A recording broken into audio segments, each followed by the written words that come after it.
Sir கொஞ்சம் help பண்ணுங்க sir. குழந்தைக்கு உடம்பு சரியில்லை, பெட்ரோல் இல்லாம வண்டி வர நின்றுடுச்சு. ஹாஸ்பிட்டல் போனேன் சார். நீ தெரு நிற்கிற காரணமே உங்க வீட்டுக்காரன் தான். மோரி,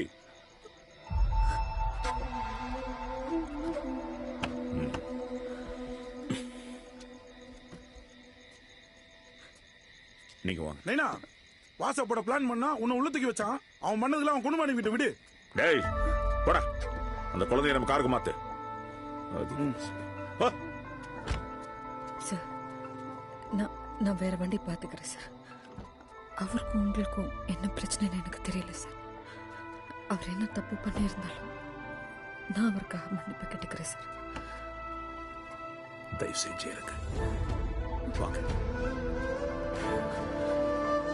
இவங்களை ஹாஸ்பிட்டல் இறக்கி விட்டுட்டு நம்ம முனீஸ்வரன் கோயிலுக்கு வாங்க. சரி நைனா. உண்மையில இருக்கிற கோவத்தில் நம்ம குழந்தை மனோகர் பழுவாங்கன்னு நினைக்கல.